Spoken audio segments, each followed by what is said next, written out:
इसलिए हे राम जी, सत्संग करता ज्ञानवान का बड़ा उपकार है। बड़ा जोगी जति विद्वान प्रसिद्ध हो, लेकिन सत्संग करता महापुरुष के आगे वो भी आकर नमन करके बैठते। राजा परीक्षित कहाँ कम थे, लेकिन सुखदेव जी के चरणों में नतमस्तक। राजा जनक कितने ऊंची समझ, ऊंचा राज्य, ऊंची बुद्धि के, ऊंची काया के धनी, लेकिन टांग टेढ़ी, कलेजा कैसा, हाथ पैर अष्टावक्र के चरणों में बैठते राजा जनक। अष्टावक्र 12 साल के हैं, राजा जनक बड़ी उम्र के हैं, बड़े राज्य और बड़ी बुद्धिमत्ता के धनी, लेकिन ये लौकिक बुद्धि के धनी है। वो परमात्मा प्राप्ति ऋतंभरा प्रज्ञा के धनी, ऋत से, परमात्मा से भरी हुई मति है उनकी। जैसे लोहा डालते अग्नि में तो लोहा अग्निमय हो जाता है और थोड़ी देर के बाद फिर लोहा लोहा रहता है, लेकिन यहाँ बुद्धि एक बार ऋत से भर गई तो बस जीवन मुक्त हो गया, जीते जी मुक्त रहेगा सभी परिस्थितियों के प्रभावों से। ज्ञानी कांपता हुआ, सिर पटकता हुआ भी अगर प्राण त्याग करे तभी भी उसकी मुक्ति में कोई हरकत नहीं, क्योंकि प्राण त्यागते समय शरीर की ऐसी दशा हुई, पीड़ा हुई, तो ये सामान्य वृत्ति से है और मुख्य वृत्ति में ज्ञान तो है ना।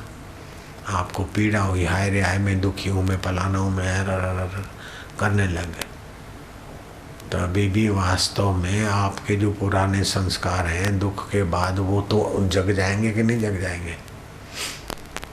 ऐसे ही जो अपने को स्थूल शरीर, सूक्ष्म शरीर, कारण शरीर से पृथक एक बार शास्त्र और सतगुरु की कृपा से अपना अनुभव कर चुके हैं, फिर उनको न स पुनरावर्तते, श्री कृष्ण कहते, फिर पुनर् उसका गर्भवास नहीं होता, जन्म मरण का चक्कर नहीं होता।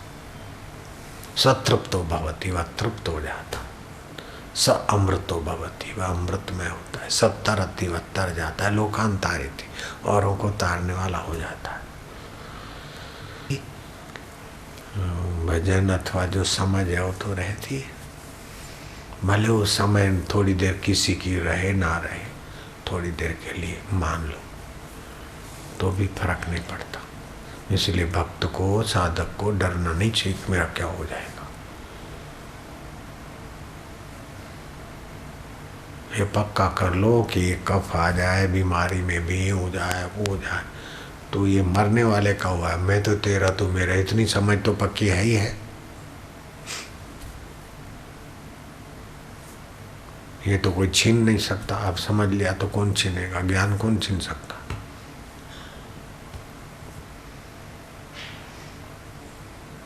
तत्श्रवणम, उस परमात्मा तत्व को सुन, तत्कथनम, उसका ही कथन करो, पात्र अन्योन्य तत्बोधनम, परस्पर, और अपने से ऊंचे हैं तो उनके चरणों में बैठ के सुनो, बराबरी के तो चर्चा करो, छोटे हैं तो उनको वो हजम उस भाषा में सुनाओ, उसकी प्रीति पाए। ऐसा नहीं कि ऐसे ब्रह्म बन के पतन हो जाए, नहीं, ऐसे ढंग से सुनाओ पतन से बच के ईश्वर में लग जाए।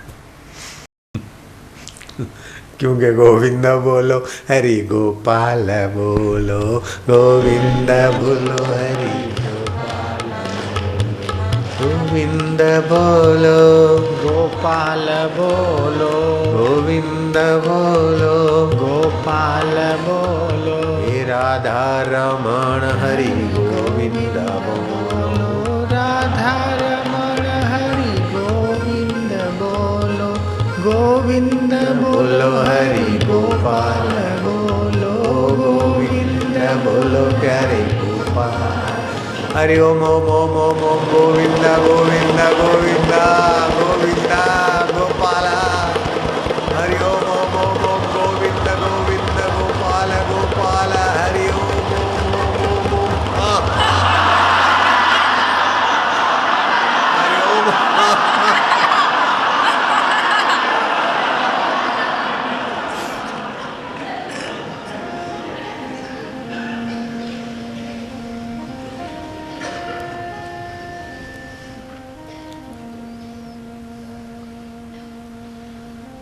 नारायण हरि नारायण हरि नारायण हरि नारायण नारायण नारायण।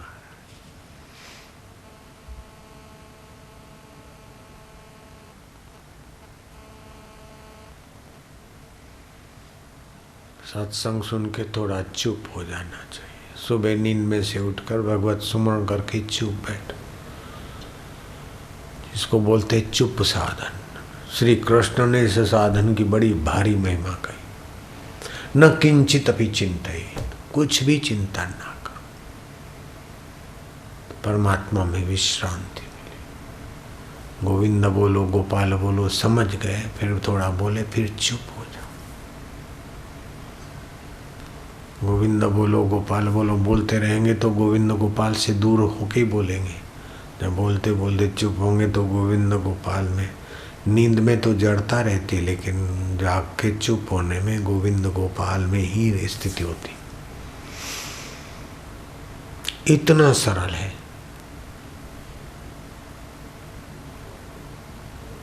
और कठिन भी ऐसा है कि बाप रे बाप। जन्म जन्म मुनि जतन कराही, जन्मों से जतन कर रहे, अंतराम कछुआवत नहीं, अभी तक कोई भगवान आया नहीं। जतन करते और मान बैठे कि कहीं से आएगा और ऐसा ऐसा करेंगे, ऐसा ऐसा होगा, तब मिलेगा। वो अपनी मान्यता पकड़ के, अपनी कोई भी मान्यता पूर्वाग्रह नहीं रखना चाहिए। ईश्वर ऐसा है, ऐसा करके आग्रह करके चलोगे तो उसके अनुरूप दिख जाएगी भगवान की आकृति। इसीलिए कृष्ण की आग्रह का तो कृष्ण रूप में दिखेंगे, राम जी का आग्रह होगा तो राम रूप में दिखेंगे, भूत भैरव का आग्रह होगा तो उसी रूप में दिखेंगे। वो अपना असली रूप प्रकट नहीं करेंगे। इसलिए महाराज आप जैसे हो, हम जैसे तैसे तुम्हारे, और आप जैसे भी हो महाराज हमें स्वीकार हो महाराज। अपने बाप का जाता क्या है, भगवान जैसे भी हमें स्वीकार है। तो भगवान से बढ़कर कोई है क्या? सारी सृष्टि की उत्पत्ति स्थिति प्रलय करने का परम सामर्थ्य, उसको स्वीकार नहीं करेंगे तो जख मारो। इसलिए कह दो महाराज आप जैसे हो हमारे लिए तो आप ही सर्वे सर्वा परमेश्वर, और हम जैसे तैसे आपके, तो भगवान भी स्वीकार कर लेंगे। भगवान ऐसे नहीं कहेंगे कि तुम भैया बढ़िया बन के आओ, तुम ऐसे बन के आओ तब मैं लूँगा। अगर भगवान कहे कि तुम अभी गलत हो, ठीक नहीं हो, तो भगवान भगवान नहीं, ऐसे भगवान को मर जाना चाहिए। बच्चा पुकारे और माँ बोले कि अभी नहीं, तू जरा नहा के आएगा, धो के आएगा, साफ सुथरा हो के आएगा, और ऐसा वैसा तिलक तलारा करके आएगा, तब मैं गोद में लूँगी। तो उस माँ को क्या कहेंगे? माँ है, मर जाए माँ। ऐसे भगवान ऐसी शर्त नहीं डालते कि तू ऐसा बन के आएगा तब मैं तेरे को स्वीकार करूँगा। नहीं, बिगड़ी जन्म अनेक की, सुधरे अब और आज। खाली तुम ईमानदारी से कह दे महाराज मैं जैसा जैसा हूँ तेरा, फिर वो यह नहीं कह सकते कि तू जरा ऐसा हो गया। वो नहीं कहते। माँ तो जरा गलती से कह भी दे, जा ना दो क्या, नाक बहरे अभी नहीं लेती हूँ, माँ तो कह दे। क्योंकि माँ को तो बाहर की लींट दिखती है और बाहर का शरीर ले रहे, वो तो स्वयं जो शुद्ध है, चेतन विमल सहज सुख राशि। अपना जीवात्मा तो चेतन है, उसमें कहाँ लींट आएगी जो धोने जाना पड़े, उसमें कहाँ विकार आएंगे छोड़ने जाना पड़े। एकदम सरल सौदा है। नारायण हरि हरि गोविंद। बाबा की गोविंद गोपाल में से फिर नारायण कहाँ से ला गए? अरे भैया वही है नर नारी का आयन चैतन्य। एक डॉक्टर के कई नाम हो जाते, एक बापू के भी कई नाम हैं। अभी बापू है, पहले और था, कहीं और था, कहीं और, कहीं जहाज में बैठते तो हम पैसेंजर होते, माँ के आगे होते तो हम बेटे होते हैं, बेटे के आगे हम बाप होते हैं, पिताजी होते हैं, भक्तों के आगे हम साईं होते हैं, बापू जी होते हैं, उपाधि भेद से। ऐसे भगवान की सत्ता के साथ जो उपाधि जोड़ो तो भगवान ऐसे ही दिखे। गोविंद भी वही है, गोपाल भी वही है, नारायण भी वही है, अच्युत है। वो अपनी सत्ता से कभी च्युत नहीं।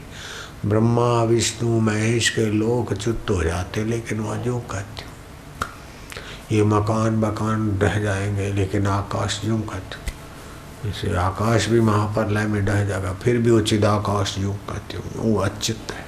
केशव, क माना ब्रह्मा, श माना शिव और वो माना विष्णु। ब्रह्मा विष्णु महेश का आत्मा बनकर बैठा है, वो तुम्हारा ही आत्मा है। इसलिए अच्युतम केशवम। अब देर हो गई भाई, बस हो देर हो गई तो इससे बढ़िया काम कौन सा है। अभी जो इस काम में अपना समय लग गया तो इससे बढ़िया लाभ कौन सा मिलने वाला था।